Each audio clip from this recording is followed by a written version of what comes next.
This is Housing News 360. The headlines: high cost and poor infrastructure leaves government housing estates unoccupied. Governor Liri orders urgent action on dilapidated schools in Bayelsa. Ogun State government built over 1,000 classrooms. From the foreign scene, U.S. Senator confirms Scott Turner as Housing and Urban Development Secretary. The Minister of Housing and Urban Development, Architect Ahmed Musa Dangiwa, has emphasized the importance of innovation and collaboration in addressing the challenges of urbanization in Nigeria.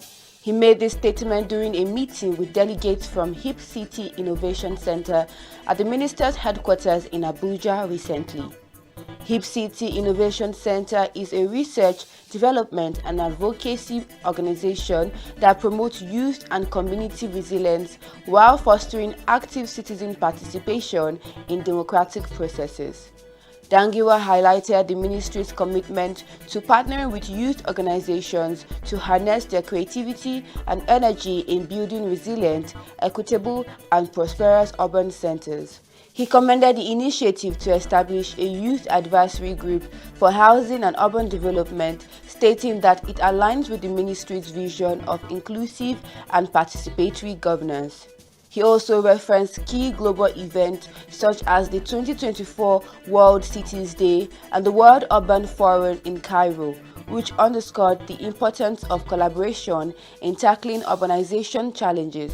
Recognizing the youth as the dominant urban population, he acknowledged their unique perspective on issues such as housing affordability, transportation, environmental sustainability, and social inclusion. Many government-built housing estates in Niger, Kogi, and Nasarawa states remain unoccupied due to high cost, unfurnished structures, and poor infrastructure. Residents and housing experts say the lack of basic amenities like roads, water supply, and security has discouraged potential tenants.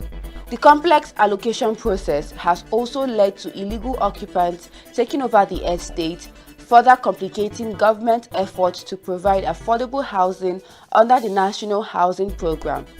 In Nasarawa State, housing officials say the cost of construction materials and expensive rent contribute to the problem. A deputy director at the Ministry of Works, Housing and Transport, Richard Mbugos, suggested using local materials like laterite and bamboo to reduce costs. He also urged the government to subsidize infrastructure development as many estates are located far from workplaces and lack essential services. Similarly, in Niger State, housing estates such as Shagari Estate and the Niger Housing Program have remained empty for years, with prices for a 3-bedroom semi-detached house reaching 16,400,000 naira.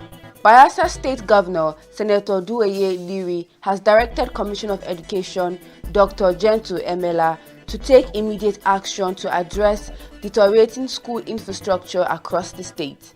During an unscheduled visit to St. Jude's Girls Secondary School, Amarata Yenugua, and the Ijaw National Academy, Kaima, the governor expressed disappointment over the poor condition of facilities. He noted that despite budgetary allocations for education, the state of public schools did not reflect the government investment. At the Ijaw National Academy, Governor Liri observed the absence of sporting facilities and the incomplete dining hall, ordering the contractor to resume work immediately. He acknowledged the complaints from rural communities, particularly in Ekeramo local government area, about a lack of teachers and poor infrastructure. Stressing the importance of education in nation building, the governor vowed to intensify supervision and conduct more surprise visits to schools, hospitals, and government offices to ensure proper maintenance. The Ogun State government has reaffirmed its commitment to quality education by constructing and rehabilitating over 1,474 classrooms across the state. Commissioner of Education, Science and Technology, Professor Abayemi Arigbobu, made this known during a press briefing highlighting that an additional 332 projects are currently in progress. To further enhance learning conditions, the government has supplied 8,800 two-seater desks and benches for public primary schools, 3,900 for junior secondary schools, and 2,395 pieces of teachers' furniture. In a bid to address staffing gaps, the state has recruited 3,000 teachers and abolished school fees in primary and secondary institutions, significantly boosting enrollment. The government is also investing in technical education, with all 8 government-owned technical colleges undergoing rehabilitation to transform them into world-class vocational training centers. Furthermore, state-owned tertiary institutions are receiving regular subventions, and a 200 million naira annual intervention fund has been approved for infrastructural development in institutions not benefiting from TET fund support. The Nigerian Institute of Town Planners has congratulated Professor Adamu Ahmed on his appointment as the new Vice-Chancellor of Ahmadu Bello University, Zaria. His selection has been praised by urban planning professionals and academics who believe his leadership will bring positive transformation to the institution. The national president of the institute, town planner Chime Ogbonna, described the appointment as well-deserved, highlighting Professor Ahmed's vast experience in urban and regional planning. Professor Ahmed, a renowned scholar, has served as director of the Directorate of University Advancement and is currently the pro-chancellor and chairman of the Governing Council at the Federal University of Education, Kano. His leadership qualities and expertise in urban planning have earned him high regard among professionals, with colleagues expressing confidence that his tenure will further elevate Ahmadu Bello University's academic and infrastructural development. The chairman of the Northern Planners Forum, town planner Barnabas Atiyaye, described him as intelligent and pragmatic, emphasizing his ability to excel in both administration and academics. Professor Ahmed's appointment was officially announced by the Governing Council of Ahmadu Bello University during its 209th Special Council meeting, presided over by Chairman Mahmood Yayale Ahmed. He succeeds Professor Kabiru Bala and is expected to lead the university into a new era of academic excellence and research advancement.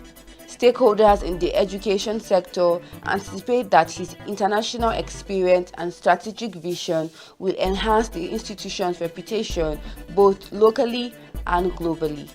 The United States Senate has confirmed Scott Turner as the new Secretary of Housing and Urban Development. Following a vote of 55 to 44, Turner, a former professional American football player, will oversee the agency responsible for tackling homelessness, providing rental and homeowner assistance, and preventing housing discrimination.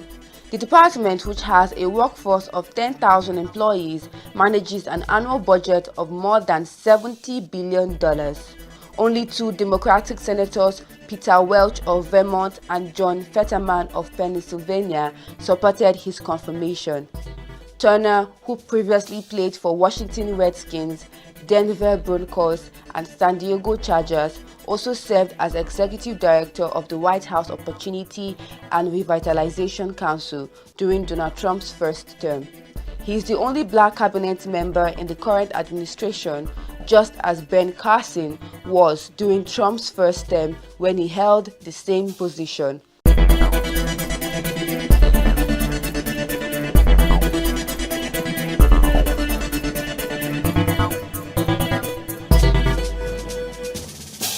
Visit Housing TV Africa on YouTube and click on the subscribe button. Subscribe to Housing TV Africa to stay updated on latest happenings in Nigeria's housing sector.